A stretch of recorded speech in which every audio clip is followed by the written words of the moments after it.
What's up, guys? All right, so you caught me in the middle of enjoying the ride, and I'm enjoying it. And I wanted to make a video as I'm driving home from work. Hold on. Okay. I wanted to make a video as I'm driving home from work, relating the things that I've come to love about this truck. Now, I'm pretty sure I have one of the highest mileage, if not the highest mileage, Tundra, 2022 Tundra in existence, besides the test vehicle. Like, I have 4,623 miles on this thing in less than 3 weeks. So I don't think there's anybody more qualified than me to tell you about the daily livability of this truck, because I've been living in it literally for the last almost a month. So let me tell you one thing. I love the way it drives. That's the number one thing. And let's get into detail about how it drives.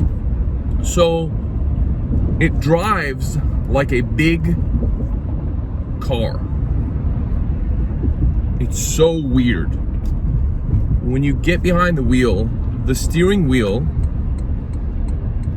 is very responsive, and it makes this big, huge thing feel as light as my old Corolla or a Camry or something. Like, they have a lot of power steering in here, and I think the front end, however they set it up, whatever they did with the suspension, Bilstein, shout out to Bilstein Toyota shocks. That's what it says on them. It says Bilstein Toyota. It doesn't just say Bilstein. We're about to hit a pothole. So, oh yeah, I love potholes now. So that's the main thing that sets this truck apart, is it feels like a car. Now, I've driven the Ram. The Ram has a similar feel, except it feels heavier. This feels like it's empty. It feels like it's light. It feels like it feels amazing to drive. It does not feel like a big lumbering truck. Now, it is a big lumbering truck, so you got to make sure you know how to place it and stuff at low speeds in the parking lots and all that. But you know, you get your proprioception down and you're good. And right now, I know where every corner is on this truck. I know how to place it. I know how to get into tight spaces. I know how to get into parking spaces, backing it in, putting it in the front ways, back ways, sideways, parallel park, whatever you need. So that's that. Now, the other thing that I think everybody loves is the back window. The back window is great. You know, it's controllable intuitively. You know, you pull down and it goes up, and you push up and it comes down, and for some reason that's like the most intuitive way. You can do it without thinking. And I love the cross ventilation that it has when you have the back window down. The other thing that I love about this truck is it has lots of power on tap. Now, you guys see me, I'm always driving like a grandpa. I drive very slowly. I'm not very lead-footed, but you don't need to press the gas very much in this vehicle. It feels like it's just going and going and going and never ending. It's very impressive.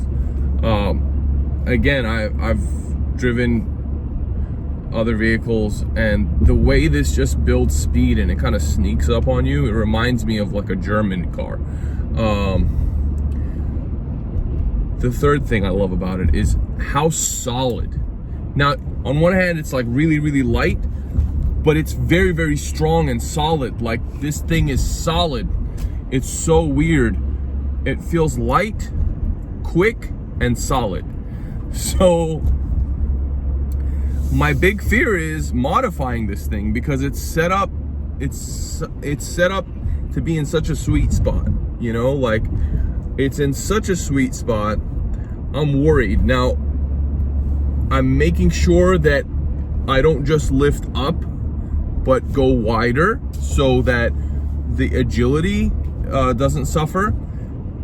The other good thing about this truck is it feels very wide and it feels very stable when you're on the highway. It eats up highway miles like nothing. It just eats them up, and it handles for a truck. It's got great handling and it feels so safe. Like when you're driving this, you just feel very safe. It's easy to drive and it's big, but it's not intimidating. They really nailed it. The other thing I really like about it is the rear bed. The bed, it's already got the bed liner look. It's not steel or metal. It's the composite material, so I don't have to worry about it rusting or anything. It's going to be durable. I really like that creativity, you know. And I love the aerodynamics. You can feel the aerodynamics working. And the other thing I really like about it is, and I know this is controversial, but I like the styling. It really stands out, and I like the looks that the truck gets. The truck gets so many looks when you're driving around. People know what it is. People ask you in the parking lot of, you know, Best Buy, hey, is that the new Tundra? Pull up to you, have conversations, you know, so that's really cool. You know, for now it'll be a conversation piece. Of course later the truck will be more common, but you know, you feel validated a little bit when other people are into the vehicle you invested in. So that's something I love about it. And I love the CarPlay system. I love the navigation. I love the auto start stop. I love how I can actually manipulate the auto start stop. When I stop, I just hold the brake pedal and push deeper and it stops. And then when I want to go, let go, the car starts again and you go. And I love that you can have all these things now in a Toyota. The good gas mileage, of course, and that's the crowning piece, is that, you know, I don't have to get 12 miles per gallon. You know, I can have something large that fits my size, that, you know, because I can't fit in a Tacoma. Literally, like, I would be like this in a Tacoma, you know. 4Runner, I can fit in most 4Runners, but how can I couldn't even find a 4Runner to buy brand new. Like, where are you gonna go? How are you gonna find a TRD off-road 4Runner? Good luck. Like, it's impossible. So I would have bought that if they had one, but this was what they had. I literally wasn't even planning. The morning I bought this truck, I wasn't planning on buying a vehicle. Like, that's how serendipitous it was. I just called up a good friend who I had, who works at a Toyota dealership that I met as I was frequenting the Toyota dealership, getting my oil changed because I had a Corolla for years. And I just needed a vehicle. And I've always, my dream vehicle as a kid was the Toyota Land Cruiser. Well, they don't bring that anymore. And so the used ones shot up in value, and I just don't see the sense in paying that much money over, you know, they're talking about $139,000 for a 200 series. Like, it was 80 grand before they announced that they're no longer bringing them to the US. So 139 grand for a 200 series, that's just a little bit too much. So I thought, hey, this is gonna have very similar, it's not identical by far, you know, it's completely different, but it has a lot of similarities to the 300 series. So I said, this will be my imaginary 300 series. I'll get it and I'll enjoy it. And so far I've been loving it. Now, the big question I have for everyone is, I need some help.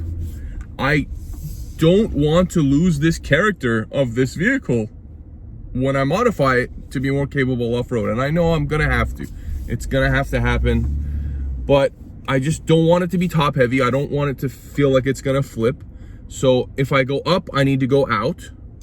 And I don't want to go up too much, because I don't want to go out too much, because that's going to be difficult to maneuver this thing if it's too wide, like Raptor style. It already is almost, you know, that wide, but so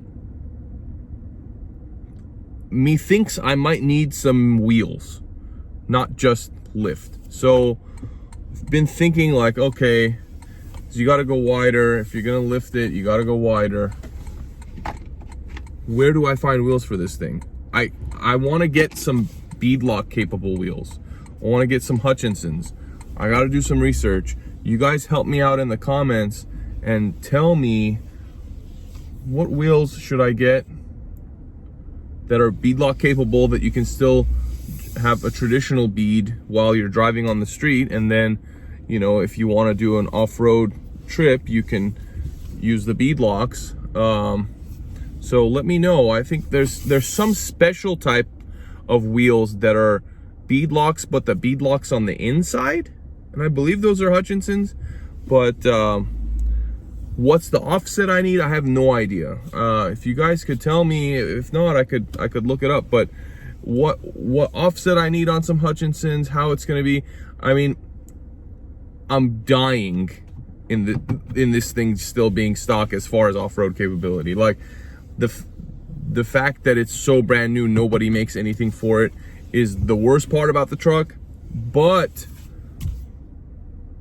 I'm enjoying how it's set up stock so much. So in the meantime, I hate to waste money, but I might have to just get some tires for this thing without a lift, go enjoy it, and then, because I really don't want to ruin the dynamics of the driving. I don't want this thing to be swaying and top heavy and feel like it's about to flip on the freeway, because I do a lot of highway miles, a lot. So we'll see. I might do some Nitto Ridge grapplers